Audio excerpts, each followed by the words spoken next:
Hi, I'm Dr. Sean Bradley from Washington Sinmoo Hapkido and Seattle Asian Medicine and Martial Arts, and I'm here to introduce our new video blog, The Foundations of Sinmoo. Sinmoo Hapkido is developed by Dojunim Ji Han-Jae, and it's an extension of the martial art of Hapkido.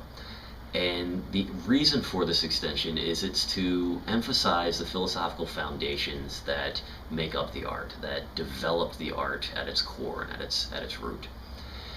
I've studied with Dojunim for a number of years and traveled all over the world with him, and he and I have gone into pretty significant depth in a lot of these concepts, largely because of the time I've spent with him, but also my interest in really digging into the scholarship of this. I think martial arts isn't just about the physical training on the mat, but also the training and study that allows us to really understand why we're doing what we're doing. I'm not faced every day with imminent danger, yet this martial art has brought so much to my life that I feel that that's the important piece to really emphasize and really figure out how that can be brought to other people and other students. In addition to my training with Dojunim, I've dug deeper into the martial arts side of things by first going into medicine, studying naturopathic medicine. I'm a naturopathic doctor licensed in the state of Washington, and I also study acupuncture and oriental medicine, where I got a master's degree at Pasteur University.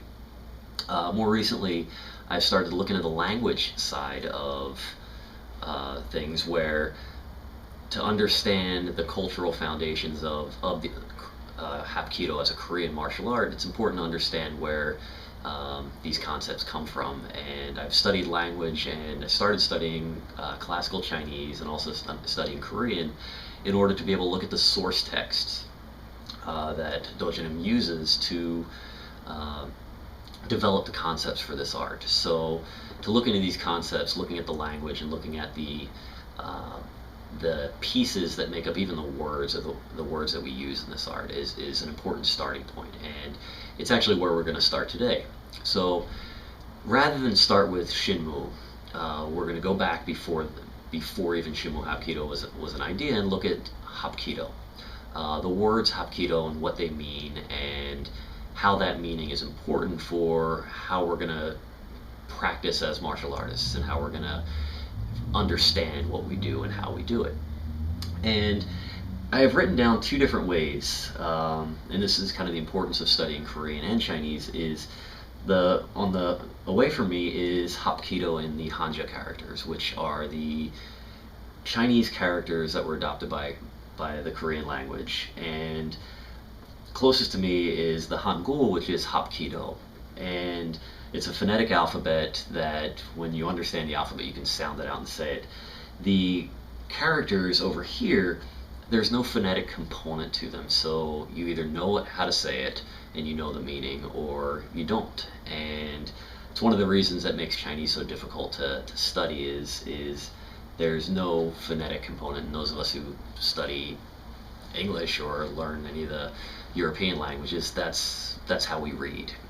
So the first one here is hap, and hap can mean to bring together, to bring two things together, to join two things, but it can also mean to harmonize. It can to bring two things into harmony, and that's what we want to think of when we're doing this, whether it is simply bringing our personal practice into harmony, or whether it's harmonizing a situation, an attacker situation, where I have to bring harmony to that situation to be able to do what I want to do, to defend myself or defend others.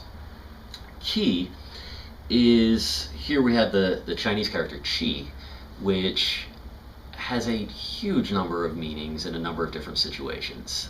Depending on the context, the meaning changes, and depending on certain times in history, the word has changed as well.